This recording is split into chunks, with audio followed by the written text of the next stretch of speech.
CJ Stroud spoke to the media ahead of the Browns game, a game in which he did not play a few weeks ago when the Browns dismantled the Texans. So he and everybody else is looking forward to this.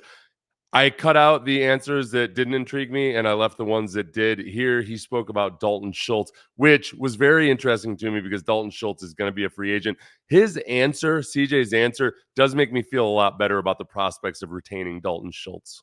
Yeah, Dalton is he's a dog, man. He's a great player, but he's a great person. He's one of the first people that I really like bonded with well when I got here, and he was just honest with me. He was probably like the person to keep it really honest. Like, this is the expectations that you'll have, bro. And I'm like, okay. So I appreciate him for doing that.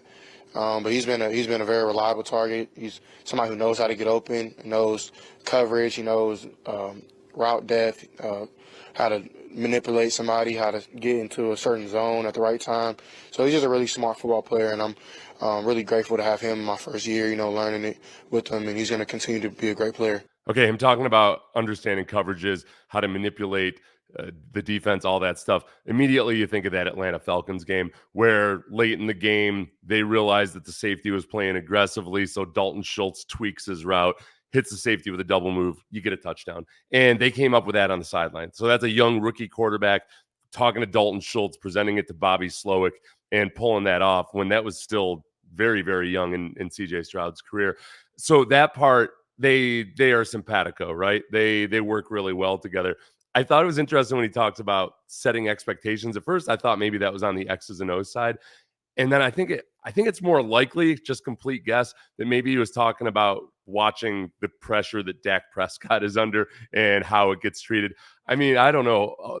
Quarterback at Ohio State and quarterback for the Dallas Cowboys, those might be kind of equal in terms of level of scrutiny and everything. Obviously, the difference with the Cowboys is that you do it for over a decade versus at Ohio State, you get a couple years and then it's off to the NFL sometimes. The other big thing is when it comes to finding the right price for Dalton Schultz. Dalton Schultz has already been, I don't want to say burned by free agency, but he was the guy that was supposed to get a 3 or 4 year pretty lucrative deal last year, and he sat out and didn't get the offers he was hoping for. So he's been burned once by free agency, signed a 1-year deal to sign with the Texans, which, let's remember, at the time, it's kind of a gamble, but it's worked out really well. But I think between the Texans and CJ really liking and needing that veteran tight end presence, in my opinion, and Dalton Schultz having been out there on the market, I think he's probably going to be back next year. So I feel very good about that. He was asked about playing the Browns on Sunday after missing their last meeting. They're the number one defense for a reason. They do a lot of special things. Starts up front. Of course, Myles Garrett is one of the best players to ever play this game, and he proves it week in and week out. And their linebackers do a great job. Six is a great linebacker. He's a great player. And then on the back end, they do a good job of having sticky coverage and things like that. Okay, sticky coverage, yes. This is a very good defense.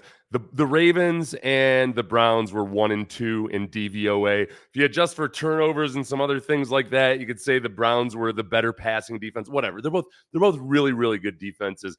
And CJ hasn't faced a team like this since he faced the Ravens in his first game ever. And I think, look, that Ravens defense wasn't quite firing on all cylinders, and CJ Stroud certainly wasn't firing on all cylinders yet. So I don't know how much we can tell from that. He did reference number 6, Jeremiah Owusu Koromoa. He is awesome. And you remember him from a couple weeks ago. He had an interception. He's 4th in the NFL in TFLs. Thank you to a Browns fan for pointing that out yesterday. Because I said, man, every time I watch the Browns, it seems like number 6 is showing up all over the place. And yet you look at his traditional stat line, and it's not all that impressive, which for linebackers, it doesn't need to be, other than total tackles. And the TFLs really sticks out. That's how he plays. He's all over the place, big in the red zone. The turnovers, though, are the big thing that CJ has done a great job of controlling all year long. The stat they cited today when he was named AFC Offensive Player of the Week was that he's the 3rd player in NFL history to lead the NFL in passing yards per game and touchdown interception ratio in the same season, joining an exclusive fraternity with Tom Brady and Joe Montana. So there you go. I like that kind of stat. A lot of times these stats are presented and they're like, well, nobody's done this since Tom Brady, Joe Montana, and Zach Mettenberger. Like there's always some weird thing thrown in there from a rookie. Like this is legit. And those guys were all pro in the years they did it. Next, he was asked about what impressed him most about wide receiver Nico Collins when they first started working together. I would say just his tenacity, like he really didn't talk much, but his mentality, like when he lined up, like you can tell he really wanted to get off the ball. He really put his foot in the ground and he declared where he was going. When he was jumping to catch a fade or something, he was grabbing it with two hands, aggressively putting it away. Like just all the attention to detail, like the little things that a lot of people probably don't notice that he does on a day-to-day basis in his routes. Three things about Nico Collins. One, yes, that aggressiveness, like where he attacks his cuts, he attacks the ball, and he attacks turning upfield. All of that just looks exactly like a Kyle Shanahan receiver. It's a Brandon Ayuk or a Deebo Samuel, like those guys that just they create enough space with their route running that they can catch the ball and they have room to turn and run, and then they just absolutely get after it. You know who gets upset? How you all get upset, everybody does, about their teams throwing short of the sticks on third down. You know who does that all the time? San Francisco 49ers. They throw short of the sticks, and then those dudes turn around and bulldoze whoever's standing in their way. It's so cool to see. They run roughshod over imaginary yellow lines. It's really cool to see, and like Nico has that in him. The second thing is this week, it's not a question, I think, of whether he can get 195 yards like he did last week. You can't expect that. You shouldn't hope for that. What you should hope for is that he loosens things up for everybody else by commanding more attention, by getting the safeties to rotate. The third thing, and I wonder, and any Browns fans in the comment, weigh in on this. Jim Schwartz is he's a tough dude and he's cocky, like in a good way. I respect Jim Schwartz a lot. A lot of the Texans defense has its roots in Jim Schwartz's philosophies through the years. So I really respect him.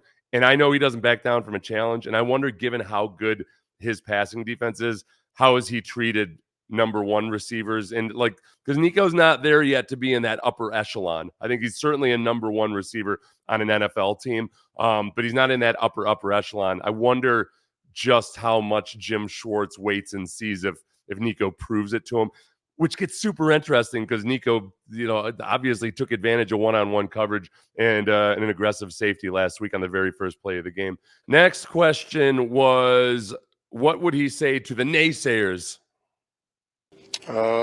Say what you want. It's just, I don't know. I can't tell somebody how to feel. Everybody's entitled to their own opinion. I'm gonna do my job as best of my ability. If you like it, like it. If you don't, you don't. Most people just say stuff to get clicks and likes, and that's cool. But we're the ones out there. We're the men in the arena, So I don't really care, to be honest, and I respect everybody's opinion. And whatever it is, I'll get better. Whatever you guys think I need to get better at. Really, it's just ultimately what my coaches and teammates want, and winning games. That's what matters. Yeah, I don't know how many naysayers there are at this point. I feel like the dealing with the naysayers was back in the summer and leading up to the draft. And now, for the most part, even as people are questioning his ability to do well in the playoffs, it's more about being a rookie than it is anything else, or the absence of Tank Dell. So, I think he'll do just fine. He was then asked about his relationship with head coach DeMeco Ryans and sharing the same faith. I don't know if they're the same denomination or not, but they're both very faithful, devout dudes. Yeah, it was one of the first things that we actually talked about when I got drafted.